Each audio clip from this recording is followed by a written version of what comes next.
अध्यात्म विज्ञान कोई धर्म या संप्रदाय नहीं है, ये स्पिरिचुअल साइंस है जो कुदरत के कानून पर आधारित है। ये विज्ञान पूरे ब्रह्मांड के सभी रहस्यों को उजागर करता है और जीवन के सभी पहलुओं को समझने के लिए एक नई दृष्टि देता है। इसी को आर्ट ऑफ विजन कहते हैं, दुनिया को देखने की एक नई दृष्टि, जो अध्यात्म विज्ञानी परम पूज्य स्वामी श्री कमलेशानंद जी के निर्देशन में सनातन सत्य का अनुसंधान कर हमारे जीवन को प्रकाशित करे। जय सच्चिदानंद। लोभ એટલે શું પ્રભુજી? लोभ का मतलब जो भी प्राप्त होता है उसमें से जो प्राप्त होता है और जिसमें सुख मानते हैं वो ज्यादा से ज्यादा प्राप्त हो वो लोभ है। जिसमें सुख मिलता है वो ज्यादा से ज्यादा प्राप्त हो, चाहे व्यक्ति के रूप में, चाहे वस्तु के रूप में, चाहे साधन के रूप में, चाहे संपत्ति के रूप में, मगर मेरे को सुख लगता है तो वो ज्यादा से ज्यादा मेरे को मिले, इसको लोभ कहते हैं। समझ में आया?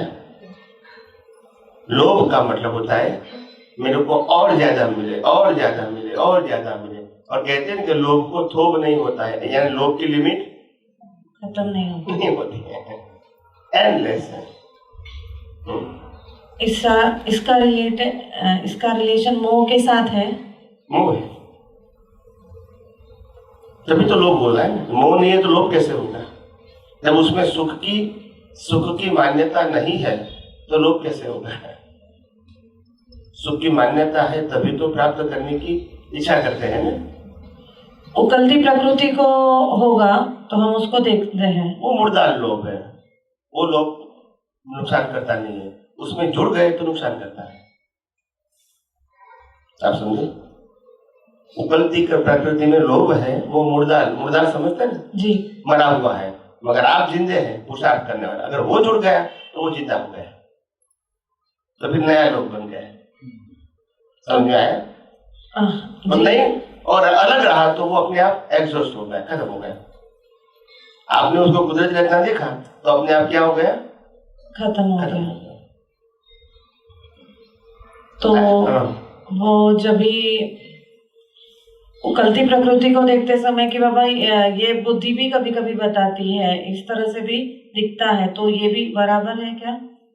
बुद्धि दिखाती है, वो कोई बात नहीं। देखो वो कुदरती रचना, हाँ वही, उसको कुदरती रचना देखना। बुद्धि चित्त अहंकार वो भी कुदरती रचना है। मैंने कहा अंतस्करण जी, और बाह्यकरण में स्पीच और एक्शन, ये पूरा 6 पैकेज, मन बुद्धि चित्त अहंकार अंतस्करण और स्पीच एंड एक्शन बाह्यकरण, ये 6 चीजें कुदरती रचना है। इसमें जो लाइव प्रतिष्ठित आत्मा है वो ज्ञान दर्शन से जुड़ता है या अलग रहता है, उसी को पुरुषार्थ कहते हैं। जुड़ता है तो नए कर्म बनेंगे, अलग रहेंगे तो संसारी कर्म नहीं बनेंगे, मोक्ष मार्ग के लिए लायक और सहायक बनेंगे। हाँ प्रभु जी, मैं कह रही हूँ कि एक टाइम पे एक दिखाता, मतलब कभी अहंकार दिखाता है, ऐसे दिखता है ना उकलती प्रकृति को, ऐसे मैं डिवाइड करके पूछना चाहती।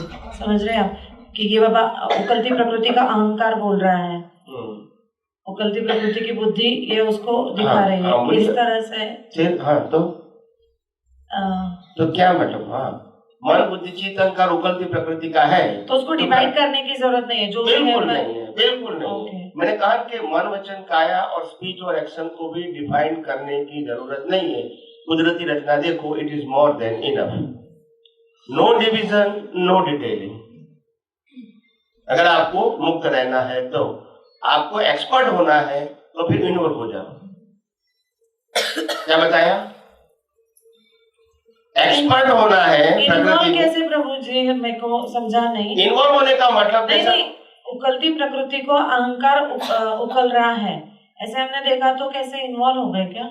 लाइव प्रतिष्ठित आत्मा ये कहेगा कि ये अच्छा नहीं है, ऐसा होना चाहिए, ऐसा नहीं होना चाहिए, नहीं, तो आप इन्वॉल्व हो गए। नहीं, अलग होके उसको उसने ये डिसीजन दिया है, ऐसा। तो मैंने कहा कुदरती रचना देखो, खत्म हो गई बात। जो भी करता है वो कुदरती रचना, क्योंकि हो रहा है। आप समझो, पहले पुरुषार्थ का भाग में आपके पास फ्रीडम है, परिणाम के भाग में फ्रीडम नहीं है, तो फ्रीडम नहीं है, वहां हो रहा है। You are the only observer. और पुरुषार्थ के भाग में आपका उपयोग है, वहां उपयोग नहीं है नहीं करोगे तो भी वही होगा जो डिसाइडेड है। जी। तो डिसाइडेड पार्ट को कुदरती रचना देखना है। अच्छा बुरा नहीं कितनी बार हुआ वो भी देखने की जरूरत नहीं है कि किसके साथ हुआ वो भी देखने की जरूरत नहीं है। सिर्फ कुदरती रचना बस। फिर आप डिटेलिंग में जाओगे तो मतलब इन्वॉल्व हो जाए, इन्वॉल्व हो गए तो फिर रिस्पॉन्सिबल भी बनना पड़ेगा। हमारा प्रिंसिपल एक होना चाहिए कि हम प्रकृति को सुधारने के लिए आए हैं या प्रकृति से मुक्त होने के लिए आए हैं। मुक्त होने के लिए। तो फिर why you and interfere? समझा नहीं था ठीक से क्लियर है? समझा नहीं था ठीक से क्लियर। जब मैंने एक बार बोल दिया कि ये मकान मेरे को बेचना है और यही कंडीशन में बेचना है, क्या बताया, लिखा मैंने एड में कि ये मकान बेचना है और ये कंडीशन में बेचना है, ठीक है। फिर तुम लेने के लिए आए, फिर तुम कहो तो तुम्हारा पंखा चलता नहीं है, लाइट बंद है, ग्लास टूटा हुआ है, मैंने क्या लिखा है, ऐसा है जैसा है वैसा ही वैसा। फिर क्यों कंप्लेन किया आपने? आपको प्राइस पता नहीं है अभी, नो क्वेश्चन, जो भी है उसका प्राइस बताओ बस। आपको क्वेश्चन नहीं करना है क्योंकि वो कंडीशन में बेचना है। मैंने ऐसा नहीं कहा कि सब कुछ सुविधा वाला बेच रहा हूं, फिर कंडीशन नहीं, कोई जरूरत क्या है फिर। तो मैंने कहा कि मन वचन का है कि कोई भी वस्तु मुझे जरा देखना है, खत्म हो गई, फिर नो कंडीशन। ये अच्छा है, ये बुरा है, ये विचार अच्छे है, ये बुरे हैं, मेरी स्पीच अच्छी है बुरी है, मेरा एक्शन अच्छा है बुरा है, सामने वाले की स्पीच अच्छी बुरी है, उनका एक्शन अच्छा बुरा है, क्यों देखते हो? सब कुदरती रहता है जी। No division no detailing. समझ में आया? जी हाँ। क्योंकि वो हो रहा है, हम करते नहीं है, सामने वाला भी नहीं करता है, हो रहा है, और हो रहा है उससे हम क्या है, अलग है, और अलग की ही अनुभूति करनी है। तो कैसे होगी? जुड़ जाओगे तो होगी? नहीं होगी। लोग तो कहेंगे दुनिया में आप ऐसा करते हो ऐसा करते हो, वो इसको कहेंगे, आप क्यों मानते हो कि मेरे को कहा? इनको तो कहेंगे, आप समझे ना जी। तो फिर वो गीत नहीं आता है, कुछ तो लोग कहेंगे, लोगों का काम है कहना, छोड़ो बेकार की बात है, छोड़ो बेकार की। तो इसमें क्यों पढ़ते हो? वो लोग तो कहते रहेंगे, कुछ भी करोगे तो कहेंगे। कपड़े पहनेंगे तो कपड़े पहना है, नहीं पहना है तो नहीं पहना है, आधा पहना है तो आधा पहना है, पोला पहना है तो पोला पहना है, लंबा पहना है, कुछ भी बोलोगे कंप्लेंट करेंगे। लोगों का काम यही है, शादी करते हैं तो भी कंप्लेंट, नहीं करते तो भी कंप्लेंट, बच्चे हैं तो भी कंप्लेंट, नहीं है तो भी कंप्लेंट, पैसा बहुत है तो भी कंप्लेंट, नहीं है तो भी कंप्लेंट। लोगों का काम ही ये है, आप समझे? मगर हमको क्या करना है, बाईपास, उसमें डिटेलिंग में जाना नहीं है। ऐसा है। बोलिए। गुणस्थानक की जो बात हुई थी कि 8 से 12 में जाने के लिए 48 मिनट्स कंपलसरी है, तो अगर वो नहीं किया तो स्टेप बाय स्टेप नहीं जा सकते, 8 फिर 9 फिर 10। वो डेवलपमेंट का नहीं है, डेवलपमेंट के साथ में हो गया, ये परिणति का है। परिणति अलग, परिणति का मतलब एप्लीकेशन, डेवलपमेंट का मतलब आपका पुरुषार्थ। पुरुषार्थ क्या है? एप्लीकेशन का है।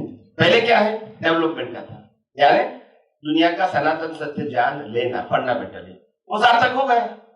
अभी जानना तो है, अभी जो 100% जाना है अप टू 7, इसको 100% अप्लाई करना बस। अगर रहेगा आपको परिणति अब चली जाएगी, फिर टूट जाएगा तो फिर 7 पे आ जाएगी, 7 से नीचे नहीं जाओगे, क्योंकि 7 तक ही डेवलपमेंट है। 8, 9, 10, 11 डेवलपमेंट नहीं, वो तो परिणति है।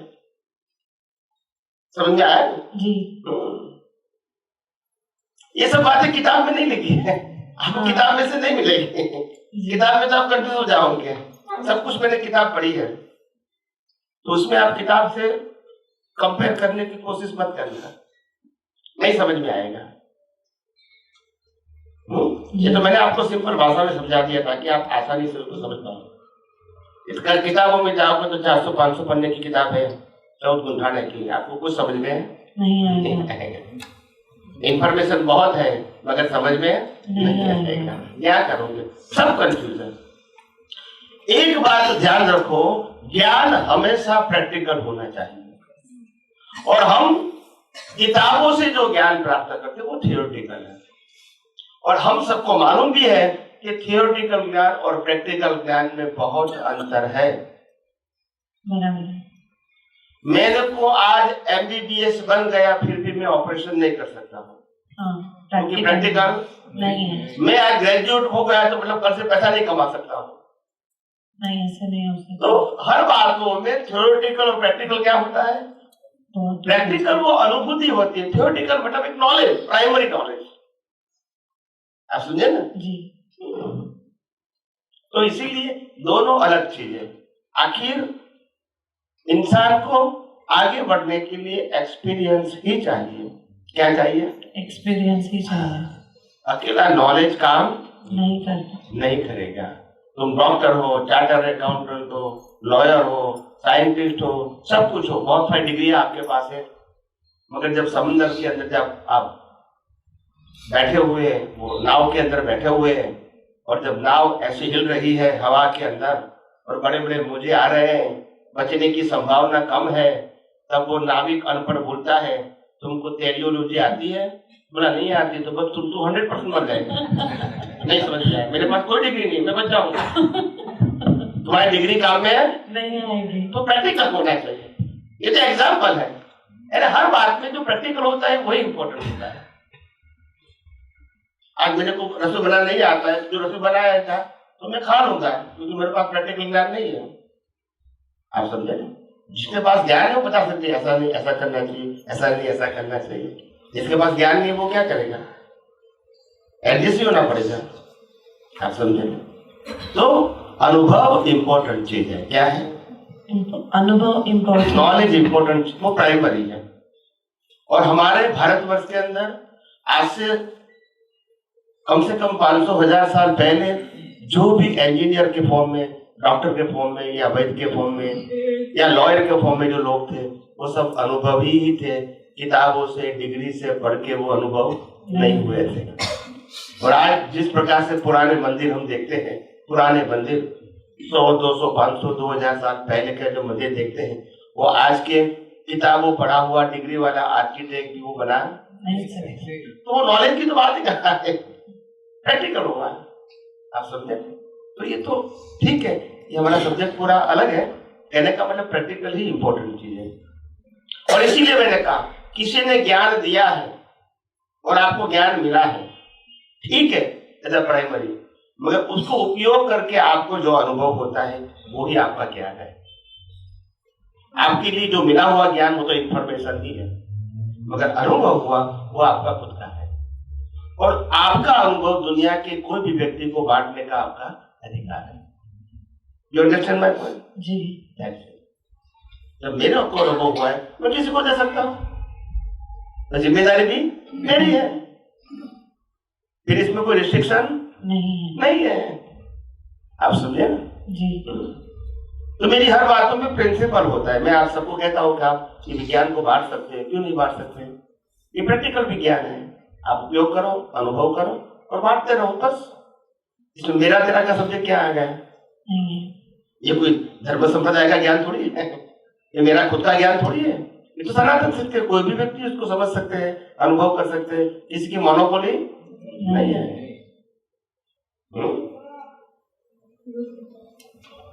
बोलिए। પ્રભુજી, અવિનય માટે મિચ્છામી દુક્કડમ પર आप फिर 12वें गुंठाने तक पहुंच गए हैं? नहीं, ऐसा तो मैं नहीं बता सकता। नहीं पहुंच भी नहीं गया हूँ। 12वें में पहुंच गया तो फिर सहायक संकेत हो गया, फिर मनुष्य भाव एक ही बाकी रहेगा। अच्छा। नहीं, ये काल में किसी को सहायक संकेत निश्चय से होना पॉसिबल है, व्यवहार से होना पॉसिबल नहीं है। व्यवहार का मतलब पासिंग करके निश्चय हो सकता है कि मैं अशुद्धात्मा ही हूँ 100%, मगर व्यवहार से एग्जाम पास करना पड़ेगा। यानी प्रैक्टिकल संजोग में शुद्धात्मा ही रहना वो प्रैक्टिकल है। शुद्धात्मा मानना वो निश्चय है, और शुद्धात्मा में रहना वो पुरुषार्थ है जी। तो पास होना वो इम्पोर्टेंट है। Knowledge is a first step and the experience is a ultimate step. जन्म से मौत तक की हर अवस्था में मेरे को एक समय के लिए भी मैं शुद्धात्मा हूँ ऐसा मैं चुका नहीं हूँ, तो प्रैक्टिकल हो गया। मगर मेरे पास ज्ञान है, मैं शुद्धात्मा हूँ, मेरे को मालूम है, तो ये अनुभव इस नॉलेज। नॉलेज वो अनुभूति में, इट्स अ रेडीमेड। क्या बताया? It's a readymade. हाँ। तो ये सब बातें हमको ये समझनी पड़ेगी, और इसीलिए मैंने कहा मैं आपको साइंटिस्ट बनाने के लिए आया हूँ। मतलब आपको खुद को अनुभव करना है, मेरी बातों को पकड़ के रखना नहीं है, मेरे शब्द को पकड़ के रखना नहीं है, उससे आगे जाके यूज करके आपको खुद को अनुभव करके आपकी भाषा में दूसरों को बताना है जी। ऐसा मैं साइंटिस्ट बनाना चाहता हूँ। सिर्फ मेरी बातों को रिपीट करो और थियोरेटिकल हो गया है जी। जैसे आचार्य भगवान की बातों को रिपीट करते हैं शब्द शब्द, वो तो थियोरेटिकल हो गया। आप समझे, प्रैक्टिकल होना चाहिए कि उनकी बातें सुन के उनके पास दृष्टि प्राप्त करके आपने क्या अनुभव किया वो दुनिया को बताओ ना। हाँ। आप समझे कि नहीं? तो अनुभव इंपॉर्टेंट चीज है। नॉलेज, मैं कोई भी किताब पढ़ूंगा 25 बार 50 बार तो वो किताब में बोल सकता हूँ कंठस्थ करके, क्या मैं ज्ञानी हो गया? नहीं। तो फिर ओके, शब्द की ज्ञान थोड़ी है। समझ में आया? हाँ। ज्ञान हमेशा प्रैक्टिकल होता है और ज्ञान लाइव होता है, और नॉलेज और मेमोरी के फॉर्म में नहीं होता है। हमारे पास जो विजन है वो लाइव विजन है, हाँ। वो मेमोरी नहीं है। मेमोरी समझते हैं? मैं याद करके नहीं बताता हूँ आपको। हाँ। कोई भी प्रश्न करेंगे तो मैं याद नहीं करूंगा कि उनका उत्तर क्या देना है, किताब में क्या लिखा है, मैंने क्या पढ़ा है, मैंने क्या सुना है, ऐसे करके उत्तर नहीं देता हूँ। हाँ। मेरे विजन में जो दिखेगा वही उत्तर निकल जाएगा। आप समझे? यानी मैं सोच के याद करके उत्तर देता नहीं, ऑन द स्पॉट निकलता है। इसमें माइंड का उपयोग नहीं है और मेमोरी का भी उपयोग, यादगिरी नहीं है। कब किसने क्या कहा वो मेरा सब्जेक्ट नहीं है। सिद्धांत क्या कहता है, दर्शन क्या कहता है, वही मेरा सब्जेक्ट है। आप समझे? और मेरे ये अनुभव के विज्ञान को समझने के लिए और दुनिया के सामने पेश करने के लिए मेरे को पहले से ही बहुत संघर्ष करना पड़ा, क्योंकि प्रेजेंटेशन ही डिफरेंस था। ये ट्रेडिशनल टॉक नहीं थी, तो लोगों को स्वीकारने में तो तकलीफ होगी। मगर धीरे धीरे लोग समझने लगे कि बाद में वास्तव में सच्चाई तो उनकी बात में है ही। भले पहले हमने अपोज किया कि तुम ये करना, ये करने का मना करते, ये करने का मना करते, ये करने का मना करते, ऐसा लोगों ने मान लिया। धीरे धीरे समझ में आया कि क्रिया तो हमारे हाथ में नहीं है ही नहीं। तो देर तो लगता है ना, रिवॉल्यूशन ऐसे थोड़ी आता है। परंपरागत बात को समझना आसान है, मगर जब परंपरागत बात से अलग बात करना और दुनिया के लोगों को स्वीकारना एकदम से होता नहीं। इतने साल से मैं हैमरिंग कर रहा हूँ, धीरे धीरे अभी लोग समझ रहे हैं। तो ऐसा तो होगा ही नहीं। राजा भगवान की बातों को भी लोग समझ नहीं पाए थे, बहुत मेहनत करना पड़ा, बहुत। पहले ज्ञान होने के बाद 10 साल तक तो 50 व्यक्ति तक भी उनको समझ नहीं पाए। कभी कोई मिलने के लिए आए और चले गए, उसको ज्ञान में इंटरेस्ट नहीं था। किसी ने वो कहा कि तुम जाके आओ, वो जाके आए, चले गए बस, और कोई इंटरेस्ट नहीं था। एक फॉर्मेलिटी समझते हैं ना। हाँ। That's it। 10 साल तक ज्ञान प्राप्त करने के बाद 10 साल तक, यानी 58 में उसको ज्ञान हुआ, 68 तक लोग उनको समझ ही नहीं पाए। आप समझे? धीरे धीरे लोग उसको समझने की कोशिश करने लगे और धीरे धीरे संख्या बढ़ने लगी, धीरे धीरे बढ़ने लगी, धीरे धीरे बढ़ने लगी। मगर जब संख्या बढ़ने लगी पर लोगों के पास डेवलपमेंट नहीं था। जो अनुभव हुआ है वो एक्सप्लेन करने के लिए सामने वाले व्यक्ति उनको समझने के सामने वाले व्यक्ति के पास समझने की भी क्षमता होनी चाहिए ना। तो उनको भी 10 साल तक लोग नहीं समझ पाए, और 10 साल के बाद लोगों ने समझना शुरू किया, एंड नहीं हुआ। प्राइमरी समझते ना, प्राइमरी जी। उसके बाद भी लोगों ने कहा कि चलो उनके पास कुछ तो है, ऐसे प्रश्न शुरू हुई धीरे धीरे। फिर भी लोग विज्ञान को पकड़ नहीं पाए और धीरे धीरे फिर उसको ये संसाधन देने पड़े।